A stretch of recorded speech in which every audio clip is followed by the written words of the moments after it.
सेवानिवृत्तीचा कार्यक्रम याची संकल्पना सुनील रणपिसे उर्फ अल्ली याची आहे आणि तुम्ही सर्वांनी त्याला साथ दिली ते महत्वाचं आहे. आपण एक निमित्त असतो, फक्त आपल्याला आपले आनंदाचे क्षण एकमेकांना शेअर करायचे, एकत्र भेटलो हा मोठा आनंद आहे. सत्तामूर्तीबद्दल दोघांसाठी बोलायचं म्हटलं तर माझा संबंध दोघांशी राकेशशी आधी शाळेपासून आहे. म्हणजे मी शाळेत असताना सुद्धा माझ्या समोर राकेश एक काय म्हणतात त्याला मूर्ती म्हटली तर ते कबड्डीपट्टू, त्यावेळेस म्हणजे फेमस होते कबड्डीमध्ये, पण आम्ही त्यांना कबड्डीपट्टी म्हणूनच ओळखत होतो. आणि नंतर कॉलेजमध्ये सुद्धा एक ग्रेट पर्सनॅलिटी होती आहे म्हणजे. आणि जसं आता सांगितलं की सेवानिवृत्त झालेले नाही, अजून 10 वर्ष ते काम करू शकतात अशी त्यांची पर्सनॅलिटी आहे आणि ते खरंच आहे. एक संघटन कौशल्य आता सुहासनी जे सांगितलं, सर्वांशी मिळून मिसळून नेहमीच कॉलेजमध्ये असो किंवा शाळेमध्ये असो सर्वांना घेऊन ते कुठले कार्य असेल तरी करत होता. त्याच्यानंतर संजय वाणी, त्याची माझी ओळख इथे औंधरोड एरियामध्ये झाली. म्हणजे खरं म्हणजे माझं कॉलेजचं तसं त्याच्याबरोबर किंवा शाळेमध्ये असं कधी बरोबर नव्हता, पण इथे राहायला इथे आल्यानंतर कॉलेजमध्ये मला तो इथे 11वी पासून आला, मला 83. त्याच्यानंतर इथे आल्यानंतर मी 2 वर्ष इथे नव्हतं, बाहेर होतो त्यावेळेस, म्हणजे दुसऱ्या कॉलेजमध्ये होतो. पण सिनियरला आल्यानंतर त्याची ओळख झाली आणि हा एरिया ज्यावेळेस मी औंधरोडला राहिला होतो, आम्ही सगळे, तुम्ही पण याच्यामधले काही जण आहेत तिथे सगळे, आणि त्यानंतर ओळख झाली, एक मन मिळावं आमच्या ग्रुपमधलाच झाला. आणि असं एकंदरीत त्याचं व्यक्तिमत्व पण जसं आता यांनी सांगितलं, सुहासनी दिनेश आणि त्याची जोडी आम्ही नेहमी पाहतो दोघांना, काय ते कॉलेजमध्ये आता दिसत काय असेल काय हरकत नाही. पण एक या निमित्त आपण सर्वजण भेटलो होतो आणि आनंद हे वाटतं की वर्गातले मित्र आज माझे जुने सगळे आले. म्हणजे सेवानिवृत्तीच्या या कार्यक्रमासाठी तुम्ही जे त्याच्या मागचा तुमचा जे भावना आहे माझ्यापर्यंत पोहोचल्या, खरंच आभार मानतो आणि धन्यवाद पण देतो. आणि आता तुम्ही मला इथं बोलायची संधी दिली त्याच्यासाठी मी धन्यवाद करतो. 1 वर्ष मी सेंट जोसेफ कॉन्व्हेंटमध्ये शिकलो, त्यानंतर गॅप घेऊन परत मी मराठी मीडियम डॉक्टर राजेंद्र प्रसाद ही बोपडीमधली शाळा, त्याच्यामध्ये तिथं ॲडमिशन घेऊन परत पासून सुरू केलं. आयुष्य खूप छान आहे. आता कळतंय मला की आयुष्यात आपल्याला देव कितीतरी चांगल्या संधी देतो. म्हणजे तुम्हाला प्रत्येक क्षणाला एक एक जे चॉईस मिळते तुमची नसून देवाची, ती किती चांगली असती आज इथं मला कळतंय. त्यामध्ये मला मित्र मिळाले जसा दत्ता सुरुंशी झाले, परमेश्वर कांबळे म्हणून कुठे आता तो माहीत नाही, बरेच वर्ष झाले. आणि त्याच्यानंतर गुला खराब म्हणून एक खूप चांगला आर्टिस्ट, म्हणजे ट्रकवरचे जेवढे पण अक्षर किंवा जे ड्रॉइंग किंवा फोटो फुलं बिलं काढायचे त्याच्यात खूप एक्सपर्ट होता, म्हणजे शाळेमध्ये असतानाच. आणि प्रकाश जाधव म्हणून खूप लवकर गेला तो सोडून आपल्याला. तर हे असे त्यावेळेसचे माझे मित्र, त्या शाळेमध्ये शिक्षक जे होते ते म्हणजे जीवापार असं कष्ट करून आम्हाला शिकवायचा प्रयत्न करायचे. म्हणजे आम्ही काही एवढा हुशार नव्हतो, गणितामध्ये एक्स्ट्रा क्लास घेऊन शिकवणं, पण त्यावेळेस त्या शिक्षकांनी आम्हाला जे मार्गदर्शन किंवा जे एक गरज होती ते खूप छान प्रकारे आम्हाला त्यांनी मार्गदर्शन करून, म्हणजे स्पोर्ट्समध्ये कबड्डी असो किंवा काही नसताना ग्राउंडमध्येच ते कुस्ती खेळायला लावायची. आता काही पार्श्वभूमी नाही त्याला, कुस्तीला काही व्यायाम लागतो, त्यानंतर काही नियम असतात, डाव असतं, काही नाही.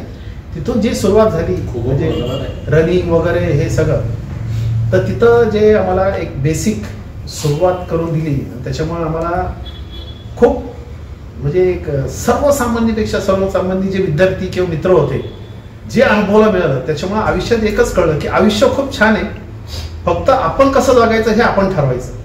आणि त्याच्यातनं प्रत्यक्ष अप्रत्यक्षरित्या जे मित्रांचं गायडन्स मिळत गेलं, साथ दिलं. विशेष म्हणजे तिथून सुरुवात झाली. 11वीला असताना जबरदस्ती पापाने मला उभं केलं इलेक्शन. अरे म्हणलं नाही इंटरेस्ट नाही, उभं राहा. तावडे म्हणून होता माझ्या ऑपोजिट, त्याला उभं केलं. पहिल्यांदा मुली आणि मुलं एकत्र.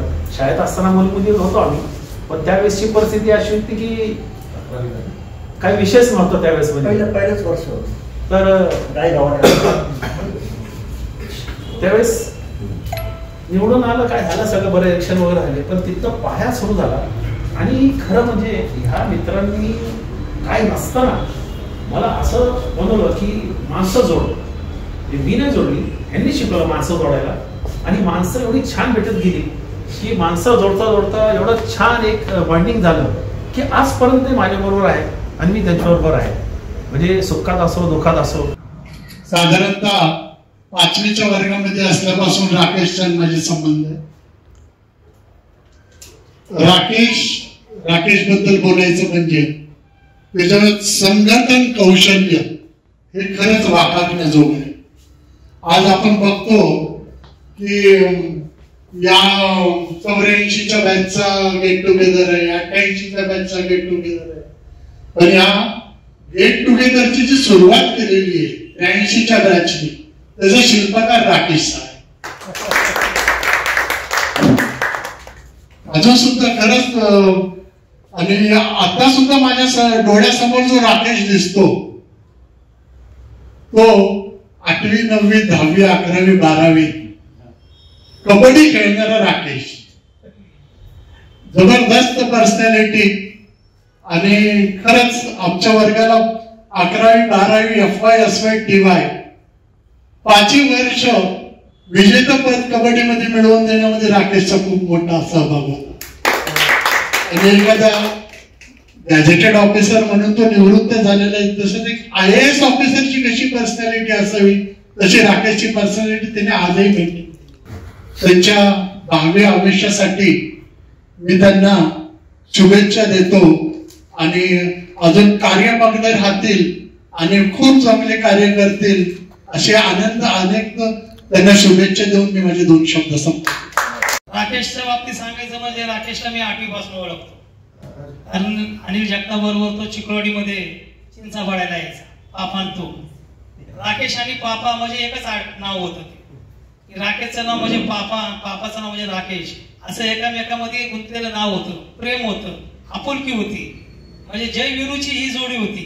आज आपण पापाला मिस करतोय आणि फार जवळची जोडी होती. राकेशच्या भोवती कायम विद्यार्थ्यांचा घोळका असायचा.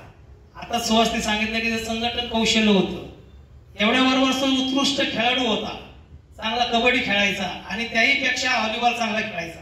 एक वेळेस ज्यावेळेस मी 11वीला होतो, माझ्या विरोधातच तो फायनलला होता. आमचा कॅप्टन नारायण भैरट, दुसऱ्या बाजूला राकेश साहेब, अशी पण जिंकली. राकेश साहेबची टीम जिंकली. त्यावेळेस मला वाटतं हृदयनाथ मंगेशकरच्या हस्ते पारितोषिक मिळालं होतं. कॉलेजमध्ये जेव्हा सिनियरला आलो तर काही कारण नसताना त्याचा ग्रुप वेगळा, आमचा ग्रुप वेगळा, पण दोघांमध्ये टस्सर 2 ग्रुपमध्ये. काय कारण काही नाही. पण यामध्ये सुद्धा राकेशला मी आयुष्यामध्ये कधी कुणाला चिडलेलो, कुणाला वाईट शब्द बोललेलं, कुणाला संकट भांडणं केलं कधीच पाहिलं नाही. परंतु ज्यावेळेस आमचं कॉलेज संपलं, 6-7 वर्ष झालं आम्ही विद्यार्थी एकत्रच नव्हतो, तर या राकेशनी पुढाकार घेऊन गेट टुगेदर घडून जे आणलं त्याच्यामध्ये राकेश साहेबचा सिंहाचा वाटा होता.